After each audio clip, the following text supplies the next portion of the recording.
আসসালামু আলাইকুম এভরিওয়ান, সবাই কেমন আছেন? আশা করি সবাই ভালো আছেন। পার্ট 6 এর এই ভিডিওতে আমরা দেখব এক্সটেন্ড। সাসে এক্সটেন্ড কিভাবে কাজ করে। আসলে খুবই ছোট্ট একটা টপিক, এটা বেশি সময় লাগবে না বোঝাতে। আপনারা এখানে দেখতে পাচ্ছেন কোডটুকু। আমরা এখানে একটা বাটনে সিএসএস লিখেছি এবং সেম বাটনটা সেম সিএসএসটা যদি আমি আরেকটা বাটনে আরেকটা ক্লাসে যদি ইমপ্লিমেন্ট করতে চাই, তাহলে কিন্তু এক্সটেন্ড কিওয়ার্ড দিয়ে জাস্ট ওই ক্লাসটা আমি লিখে দিলে তাহলে সেই সেম ক্লাসের সিএসএসটা এখানে পেয়ে যাবে। তারপর বাকি যে চেঞ্জগুলো সেটা কিন্তু আমরা পরবর্তীতে করতে পারি। তো চলুন রিয়েল লাইফে আমরা একটা এক্সাম্পল দেখে ফেলি। এখানে একটা বাটনে আর কি এটা অ্যাপ্লাই করতে চাচ্ছি। সাপোজ ধরুন আমি এখানে এখানে আমি একটা কাজ করি, আমি আরেকটা বাটন ক্রিয়েট করে নিই। সাপোজ ধরুন যে এখানে আমি নাম দিচ্ছি এক্সটেন্ড বাটন। ওকে, নামটাও চেঞ্জ করে দিচ্ছি। ওকে, ক্লাসটা আমি কপি করে নিচ্ছি এখান থেকে অ্যান্ড স্টাইল ডট সিএসএস এ যে আমি এইখানে নিচেই লিখি এখানে।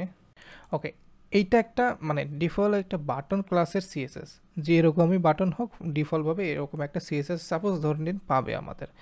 সো আমি এখন চাচ্ছি যে আমার এই বাটনটাতে যেটা আমি ক্রিয়েট করে নিলাম একটু আগে, সেই সেই ক্লাসে আমি এটা অটোমেটিক আমি সেটা এক্সটেন্ড করতে চাচ্ছি। তাহলে সেখানে আমাদের কাজ কি হবে?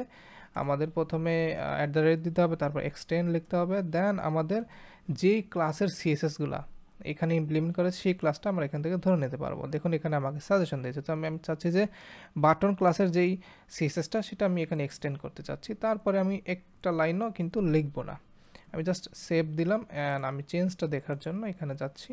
তো এখানে গেলে দেখতে পাবো এক্সটেন্ডেড বাটন। এটা কিন্তু প্যাডিং বর্ডার রেডিয়াস কিন্তু অটোমেটিক পেয়ে গেছে, এখান থেকে কিন্তু নিচ্ছে, আমি কিন্তু এখানে কিছুই করিনি আর কি। আমি যদি এখান থেকে এটা সরিয়ে দিই তাহলে কিন্তু দেখতে পাবেন যে বাটনটা একদমই নর্মাল একটা HTML এর যে ডিফল্ট বাটনটা সেটা পাচ্ছে। তো এখান থেকে যদি দেওয়ার পর আমি যদি ব্যাকগ্রাউন্ড কালার দিয়ে দিই একটা, তাহলে কিন্তু সুন্দরভাবে কাজ করবে। সাপোজ আমি ব্যাকগ্রাউন্ড কালার দিতে পারি টমেটো অ্যান্ড এমনি কালার দিতে পারি হোয়াইট, টেক্সট কালারটা। সো দেখতে পাচ্ছেন এখানে কিন্তু সুন্দর করে বাটনের সিএসএসটা এক্সটেন্ড করে নিয়েছে।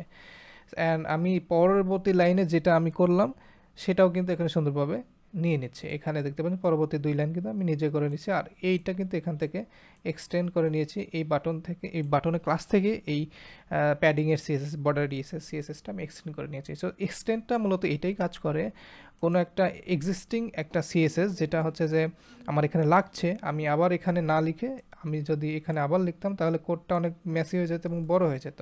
সেম জিনিস আমি এখানেও লিখছি, তো ওটা না করে আমি কী করলাম, এটা এখান থেকে এক্সটেন্ড করে নিলাম।